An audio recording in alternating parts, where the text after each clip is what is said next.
খুবই সুন্দর নরম তুলতুলে সুজির মিষ্টি তৈরি করতে পারবেন বাড়িতে খুবই সহজে।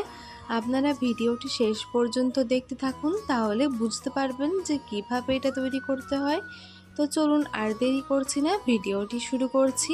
তো তার জন্য দেখতেই পাচ্ছেন এখানে তাওয়াতে অল্প সাদা তেল দিয়ে দিতে হবে। তারপরে এর মধ্যে দিয়ে দিব হচ্ছে সুজি। তেলটা একটু গরম হয়ে যাওয়ার পরে সুজিটা দেবেন। তো দেখুন এখানে সুজি দিয়ে দিয়েছি। তো সুজিটা দেওয়ার পরে ভালোভাবে ওটাকে মিশিয়ে নিতে হবে।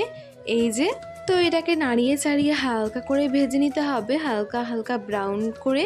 তো যাই হোক, দেখুন এইরকমভাবে সুন্দর করে ভেজে নিচ্ছি। এই যে দেখুন, খুব সুন্দরভাবে কিন্তু তেলের সঙ্গে ওটা মিশে গেছে আর একটু হালকা ব্রাউন করে ভাজা হয়ে গেছে। এবার ওটাকে তুলে এক সাইডে রেখে দিলাম। এবার আরেকটি পাত্রে দিয়ে দিচ্ছি হচ্ছে দুধ। তো দুধ দেওয়ার পরে ওটাকে ফুটতে দিতে হবে। তো দেখুন দুধটা কিন্তু ফুটতেও শুরু করে দিয়েছে। এই যে, তো তারপরে অল্প অল্প করে ওই সুজিটা দিতে হবে। সুজি দেওয়ার পরে অল্প অল্প করে দিয়ে ওটাকে ভালোভাবে নাড়াতে থাকতে হবে। আস্তে আস্তে দেখবেন ঠিক ঘনত্বে চলে আসবে। বেশি একদম পরিমাণ মতো আপনারা মাপ বুঝে দেবেন, যাতে একটা সঠিক ঘনত্বের আসে জিনিসটা। দেখুন আমি কিন্তু একবারে দিয়ে দিচ্ছি না, অল্প অল্প করে দিচ্ছি। এতে কী হবে, ঘনত্বটা খুবই ভালো আসবে। তো এইরকমভাবেও আপনারাও দেওয়ার চেষ্টা করবেন অল্প অল্প করে। তো এবার দেখুন আস্তে আস্তে ঘনত্বটা বেশ মানে হতে শুরু করছে। আস্তে আস্তে দেখবেন দুধটা একদম মানে খুব ভালোভাবে ওই সুজিটা দুধটাকে টেনে নিবে আর একদম শুকনো শুকনো হয়ে আসবে। এই যে দেখুন আগের থেকে কতটা শুকনো শুকনো হয়ে এসেছে সেটা দেখতেই পাচ্ছেন। তো ওটা এবার নামিয়ে নিলাম। তারপরে হচ্ছে এই যে এখানে নিয়ে নিয়েছি জল। তো জলে এবার এখানে দিয়ে দিব হচ্ছে ছোট এলাচ, একটু মাথাটাকে ভেঙে দিয়ে দিব। এতে কি হবে, বেশ মানে ঘ্রাণটা পুরো ছড়িয়ে যাবে জলের মধ্যে। তো দেখুন দিয়ে দিলাম। এবার এর মধ্যে দিয়ে দিব হচ্ছে চিনি। এখন হচ্ছে ওই মিষ্টির শিরাটা করব। তো যাই হোক ওটা করতে দিলাম। আর এই যে এখানে দেখুন এটা একটু ভালোভাবে মুথে নিতে হবে। যত ভালো করে এটা আপনি মাখতে পারবেন মানে মুথতে পারবেন তত বেশি মিষ্টিটা ভালো হবে। তো অবশ্যই একটু সময় নিয়ে ভালোভাবে এটাকে মুথে নিতে হবে।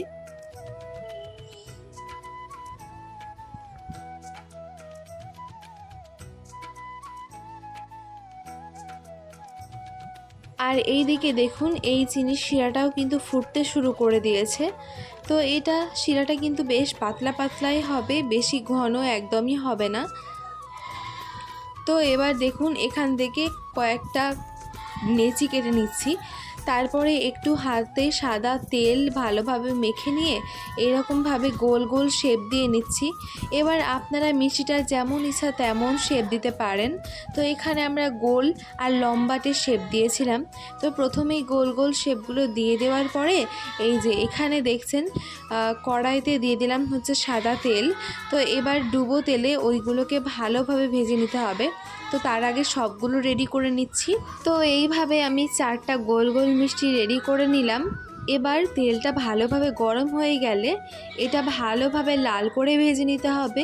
তো দেখুন এবার এইভাবে এক এক করে দিয়ে দিচ্ছি মিষ্টিগুলোকে। তারপরে ভালো করেই গেলাকে ভেজে নিব। তারপরে এখানে চলে আসলাম, ওটা ভাজতে থাক। আর এখানে হচ্ছে লম্বাটে করে শেপ দিয়ে নিব। আর একবার করে এইভাবে একটু তেলগুলো ওপর দিয়ে ছিটিয়ে দিচ্ছি। এতে কি হবে, সুন্দরভাবে দুই পাশই হালকা হালকা ভাজা হবে। তো এই যে এখানে দেখুন একটা রেডি হয়ে গেছে আর একটা রেডি করছে, মানে একদিকে এরকমভাবে রেডি করছে আর ওইদিকে একটু করে মিষ্টিটাকে নেড়ে দিচ্ছে। তার কারণ কি, ওটা যদি পুড়ে যায় তার জন্য। তো ভালোভাবে একটু করে নেড়ে দিতে হবে আর এইদিকে রেডি করে নিতে হবে, তাহলে তাড়াতাড়ি কামটা হয়ে যাবে। তো এই যে এই দিকে রেডি হয়ে গেছে 4টা। এবার হচ্ছে আবারও এইভাবে ভালো করে এটাকে লাল করে সুন্দর করে ভেজে নিব। তো দেখুন কত সুন্দর করে ভাজা হয়ে গেছে মিষ্টিগুলো।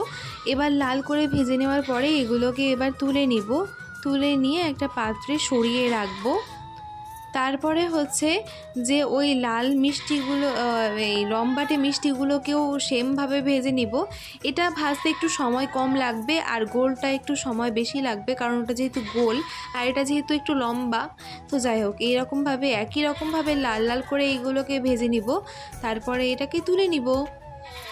তো এরকমভাবে মিষ্টিগুলো ভাজা হয়ে গেলে এইখানে দেখুন শিরাটা আবারও গ্যাসে দিয়ে দিয়েছি। তারপরে যখন এটা হালকা ফুটতে শুরু করে দিবে তখন এর মধ্যে ওই ভাজা মিষ্টিগুলোকে এক এক করে ছেড়ে দিতে হবে।